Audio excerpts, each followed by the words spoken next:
Welcome back, and today we have knives that continue to make their way in my pocket. First up, we have the Xtouc, or Xtouc, and this one doesn't have a name. This is the SX602, and this is just a $42 knife. It is pretty outstanding. You got a very, very slicey 14C28N drop point blade on this one.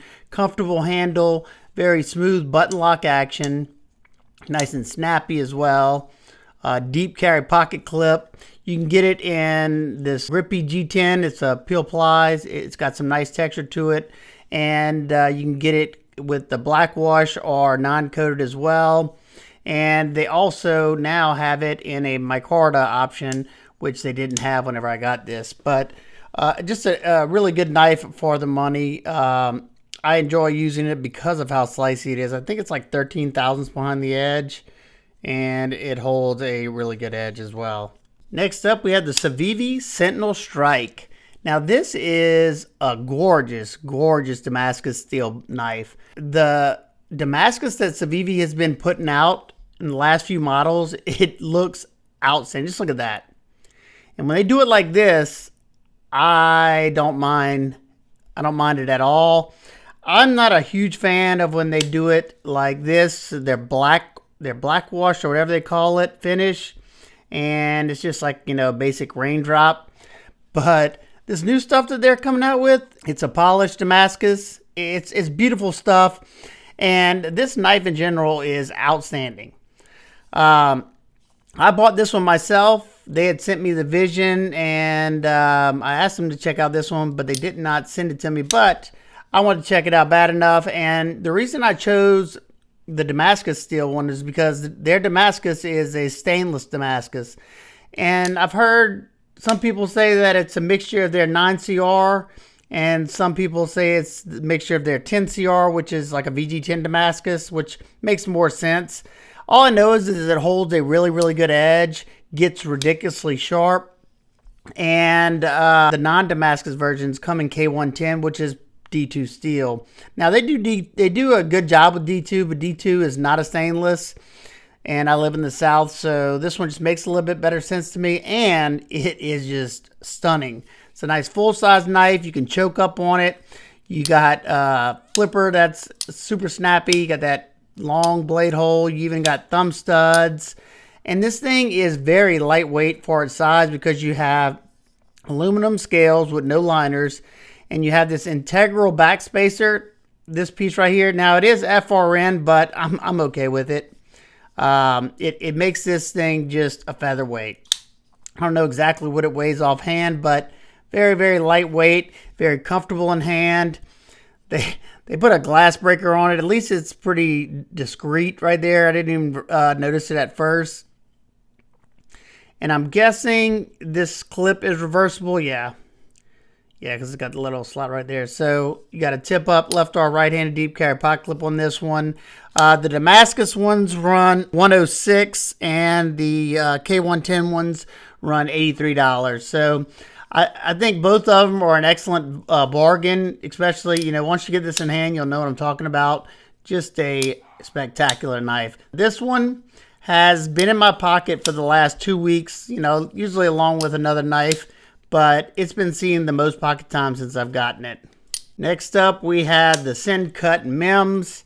This is an outstanding one because you have an outstanding blade shape that's going to be good at just about any type of cutting you do, because that tip sits below the center line.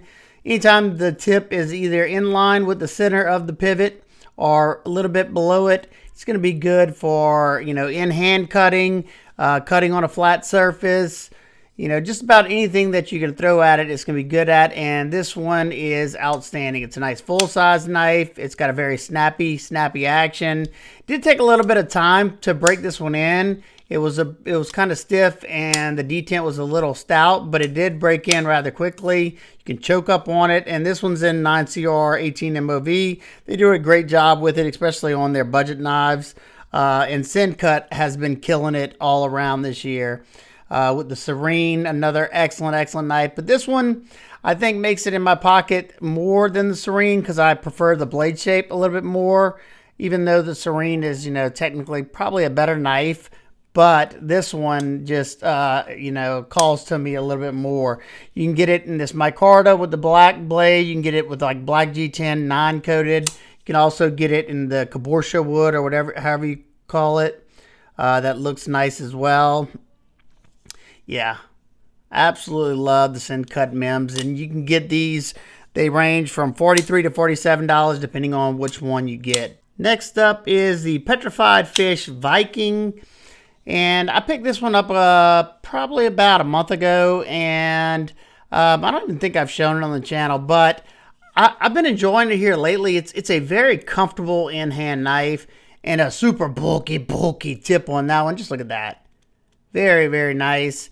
The micarta is nice and grippy. It's got the actual material sticking up like the fuzzy.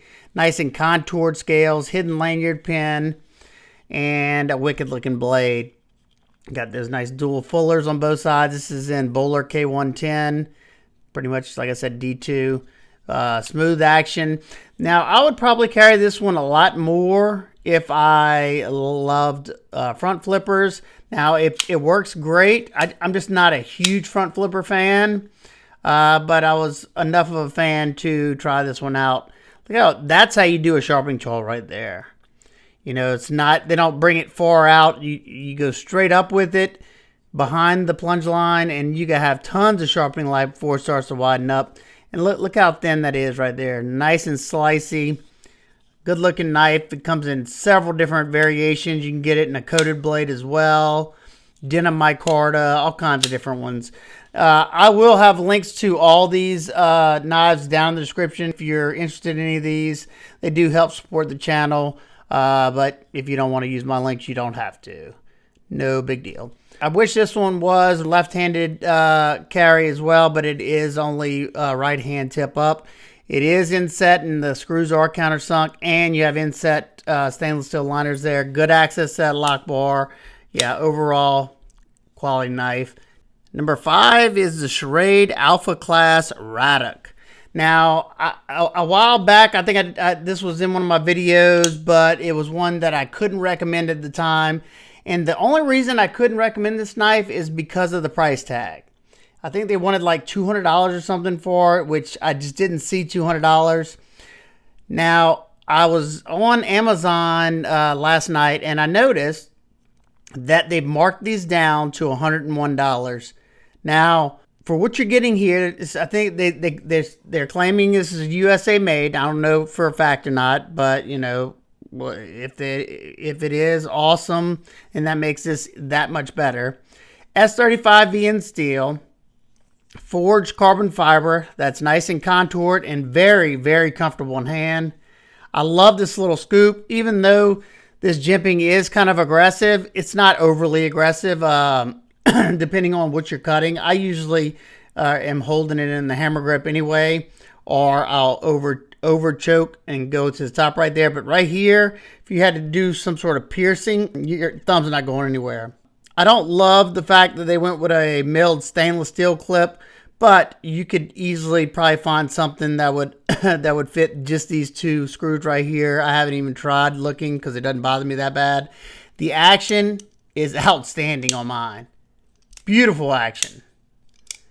Got a nice full-size EDC knife. And why this one is so impressive to me, because whenever I was doing the testing to this one, like I said, S35 VN, I noticed right off the back that this thing was performing just, it was mind-boggling, because this is a pretty low saber grind, and it's not the thinnest behind the edge, but this is where geometry counts. The edge bevel on mine is 15 degrees per side, like a lot of Spydercos are. And when you have that thinner edge bevel, it's going to make it slice better. The thinner the edge bevel, the better it's going to slice, but the more prone it could be to chipping, rolling, you know, because it's stronger when it's like this, but the thinner it gets like this, of course, you got less material at the very apex that could cause damage. Now, I've been using this one for quite some time. I've even sharpened it up again. It took a extremely sticky edge, And now that the price is at $101, definitely one that I could recommend if you ever were, on the fence about this one. I would try it out. I truly do like this knife a good bit, and I use it quite often. I think it's a good looking knife. I love that blade shape. I don't love this right here, but it's not a deal breaker for me because I don't come in contact with it. I just don't. I wish it wasn't there. I've thought about grinding that off a few times. I don't love the, the regular plain Jane standoffs, but if it is USA made, they had to do something to cut costs to get it, to not be stupid expensive. Then you have the crossbar lock. That's going to make it nice and robust. Yeah, this one has definitely surprised me. I've been loving it. Number 7, we have the Sitivien ST 152. This is definitely the cheapest knife on this list. And the knife you're getting for that price is ridiculous. This one is in Bowler K110, just like with the Petrified fish. You have a beautiful, you could call that, I would still call it a drop point. Close to a spear point, but more of a drop point.